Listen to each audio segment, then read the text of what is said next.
This is Outer Plane, and I have played it since the first day it launched, and it actually ended up becoming one of my personal favorite mobile games of all time. It's not a game most people have heard of, and it doesn't even have like the best quality or the best graphics, yet somehow it did something most mobile games never do. It actually got me invested. Which is why I have decided to talk about this today, because I am a bit worried about the direction the game is heading. So what exactly is Outer Plane? Well, at its core, Outer Plane is a turn-based hero collecting game where you can build teams of elves, demi-beasts, fiends, automatons, mages, religious people, and much more. There are also some small things in the combat you wouldn't appreciate until you realize that it's gone. The camera, for instance, moves with attacks, especially when using what is called burst skills, which really adds a flair to what would otherwise be just a normal skill.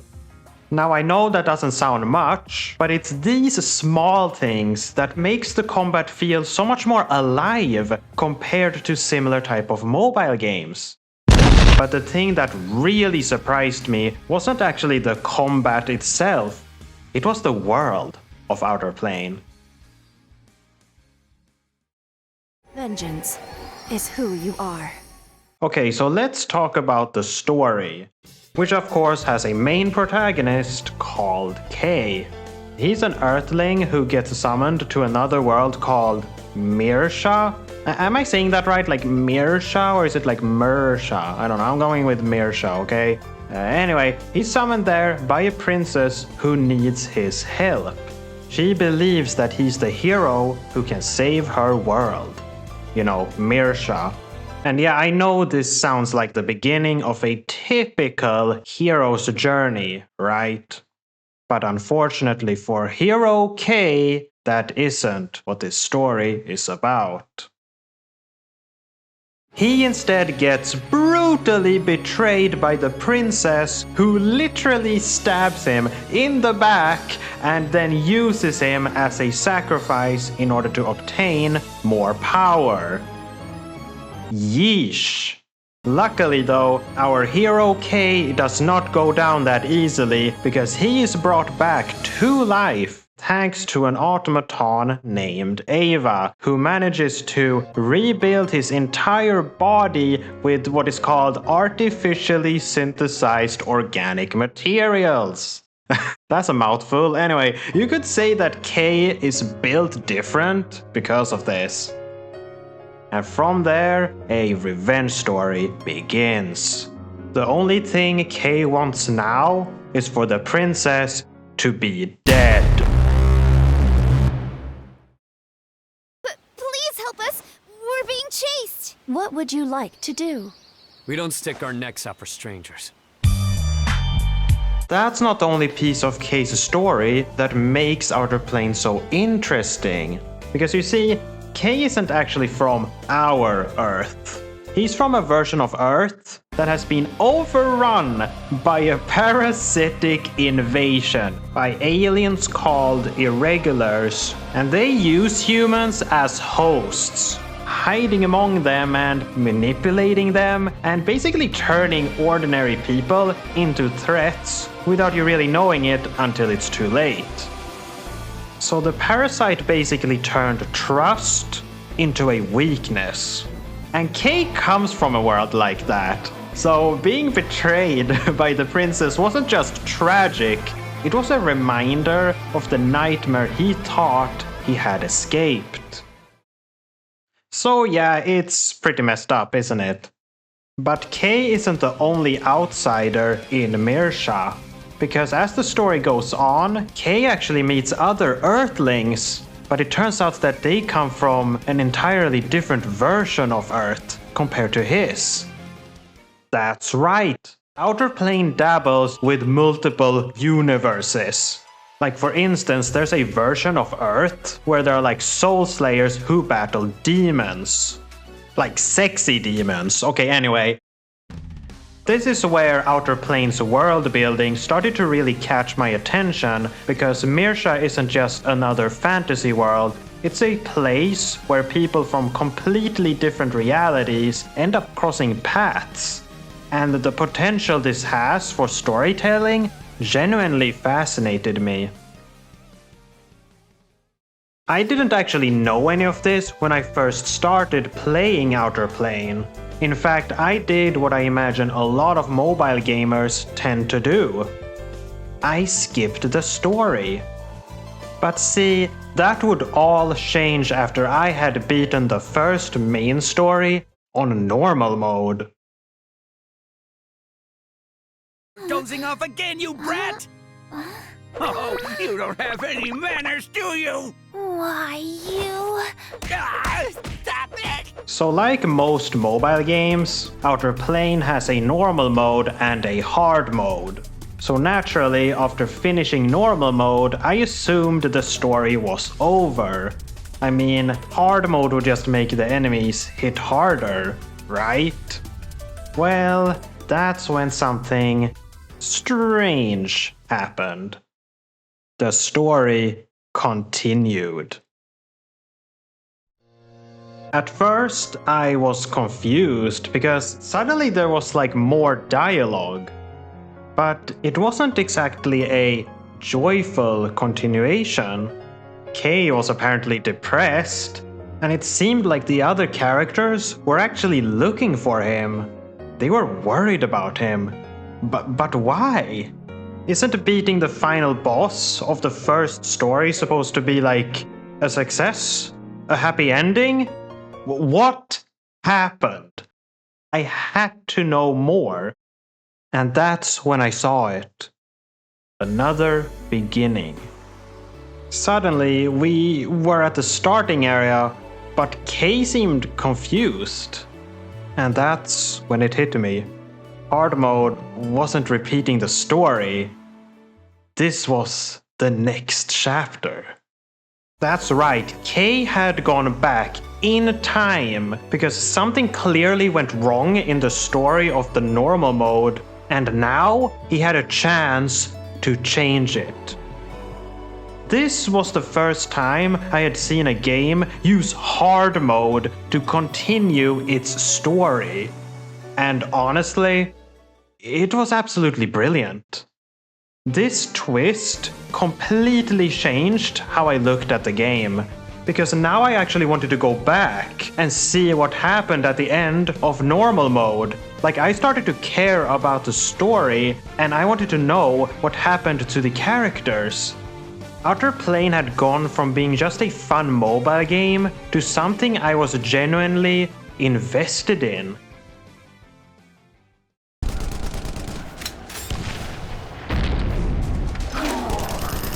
Clear. What's happening now? Well, Outer Plane recently celebrated its 3rd anniversary. So I've actually played this game for 3 years now.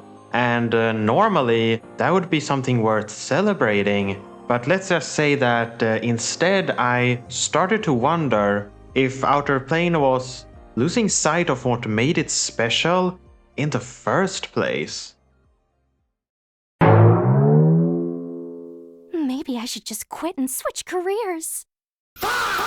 So yeah, the game became increasingly more focused on fan service as time went on. And I mean, they started to even like test the limits of this thing, like how much skin can really be shown. It has escalated to a point where it's getting kind of ridiculous, in my opinion. And the 3rd anniversary is no exception. Like, do you see this right now? Outer Plane has started to feel like a completely different game compared to when it first launched. To the point where I wouldn't want to play it in public anymore if I even considered it, because it's just too much the way things are going. Now, to be clear, I don't think fan service is inherently bad. Like, not at all, in fact. We all know that sexy anime waifus sell. it's even needed because, according to the developers, around 70% of players leave before completing Area 3. Now, I do suspect that's pretty common in a gacha mobile game, because either you love it or you hate it. That's just how it goes with these types of games. So the number doesn't exactly surprise me, but keep in mind that this isn't exactly one of those big mobile games either. So to Outer Plane, perhaps that number matters much more. So I do understand why they're trying to look for ways to attract and retain more players. But see, that's not what I'm actually worried about.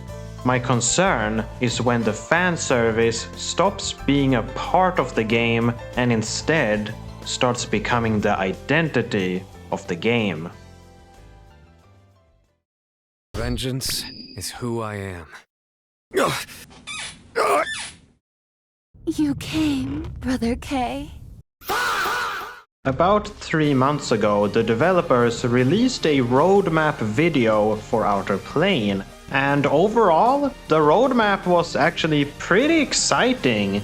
I mean, Outer Plane is coming to Steam, real-time PvP is a thing, and honestly so much more that sounded genuinely, promising. But then the developers started talking about the identity of the game. And that's where my heart kind of sank. In addition, considering Outer Plane's direction as a female collecting RPG. This was the first time I had heard Outer Plane openly define itself as that. And I mean, from everything I've said so far, I think you can understand why that bothers me quite a bit. I've always seen Outer Plane as a hero collecting RPG because that's how it launched, that's how it started out, and that keeps things interesting. I mean, they built a whole world around that fact. But to define it simply as a female collecting RPG narrows that vision tremendously. Like, the moment I heard that phrase, the world of Outer Plane suddenly felt a lot smaller. And unfortunately, the statement doesn't end there. We have received feedback that acquiring certain male characters can create friction in the gacha experience. As a result, some low preference and low usage 1- and 2-star characters will be converted into NPCs or monsters. Please understand these changes as efforts to establish a clearer identity based on the game's intended direction and actual player experience. Ew, not a cool guy. Okay, since when were male characters a problem? I mean, this guy literally becomes an archdemon in the story, which by the way is quite a big deal. But he's still just a 1-star, and what, you're not gonna, deal with that? That happened in the story. Are you just gonna, hello? Even Kay, the main protagonist of the entire main story, has been stuck as a 2-star hero since day 1. I mean, since launch, the game has actually not released any new obtainable male heroes at all. The only real exception was the Danmachi collaboration when we got Belle, which is awesome, by the way. Seems like we'll have to rely on collaborations to get anything refreshing. Meanwhile, the story actually continues to introduce new male characters as NPCs, complete with their own backstories and roles in the world, but we can't get them because they create friction in the gacha experience. Why bother making the models then and animating them? Hello? Wouldn't that create friction in the storytelling too then, huh? Like, honestly, I can't help but think to myself that the developers brought this problem on themselves.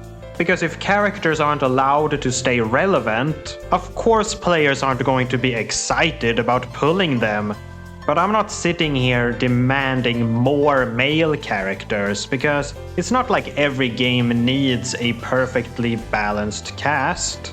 But please do make a 3-star K, that would be sick. But removing playable male characters does feel like yet another step towards making the world of Outer Plane a lot smaller. Like, one of the things I liked about this game was that Mirsha felt like an actual fantasy world filled with different races, heroes from different worlds, competing factions, and completely different perspectives because they're from completely different realities. And it felt diverse, in a storytelling sense. So when the developers start talking about certain characters creating this friction simply because they're male, let's be real here, it makes me wonder what kind of world they're trying to build. Because part of what makes a world feel believable is in fact variety. A world starts feeling less like a world when every character exists to serve the exact same purpose. And unfortunately, the concerns didn't stop with the game's identity. Because the part that worried me the most wasn't just the fact that they want to remove obtainable male heroes, it was the future of the story. Vengeance is who I am. I have a bad feeling about this. The scenario writer for Outer Plane explained it like this. Internally, we had originally planned to complete Kay's journey in Season 4, and then transition into a new narrative centered on the player character. But we determined that moving forward with that plan would not be the right choice. Now, when I first read this, I thought it meant that they were giving up on Kay's story. But the writer then goes on to explain that Kay's story isn't actually being removed or replaced. What they want to do is present a new story for new players, which will feature a new protagonist, which is a self-insert character, while also presenting up-to-date characters, if you know what I mean, so that the new players get to really feel what the new Outer Plane is all about, while still preserving Kay's story with what will be the new main story. Now, I can't lie.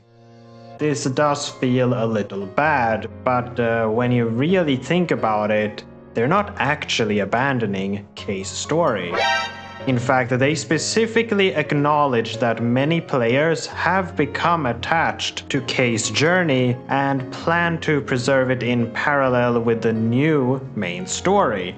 So I do appreciate that, at least. Now, for those who don't know, Outer Plane has slowly been building up this self-insert protagonist through side stories and events. And this player character is also an Earthling. Many of his stories involve traveling to different universes and meeting characters who haven't really been involved in Kay's journey. Because he's the, new main character, well, let's just say that all the girls who interact with him end up wanting a piece of him. Essentially. Which honestly isn't necessarily bad if it's done well. But the question is if they can make this guy interesting. Because here's the thing. 4 seasons have been spent on building up Kay's story. And the game has even introduced more, characters from Kay's original world. You know, the one with the alien parasite invasion that's trying to kill all of humanity. which means we're finally like getting closer to learning more about Kay's backstory. And honestly, that's really exciting. I want to know more about this cool dude. Like, he's the edgelord who's gone through so many betrayals. Like, what the heck? And the climax of Kay's story is honestly shaping up to be like a massive Avengers level threat. So, I guess my two biggest concerns are these. First, can they really make the world of Outer Plane interesting with this new protagonist? And second, will Kay's story get the attention it deserves? Like, it'd be a real shame if it ended up getting rushed because of how eager the developers are to move on to the next story. But yeah, I suppose we'll just have to see what happens next, because at the end of the day, I just don't want Outer Plane to fail. And I just want people to know that this game can be more than just fan service, if it wants to be. But if sexy anime waifus will save the game from dying, then honestly, go for it. Because despite all my concerns, I still think Outer Plane has something special. Because the world of Mirsha can become so much more, and to me, Kay went from like just another mobile game protagonist to a character whose journey I genuinely wanted to follow. I even think the turn-based combat is still worth coming back to, and in fact I'm probably going to make a video about the real-time PvP at some point, because I want to show you all how cracked I am despite being a free-to-play player. And man, I hope we get to see more collaborations, because the Danmachi collaboration, it was cool. It was cool to see. But anyway, those are my thoughts, so let me know what you think, and I hope to see all of you until next time.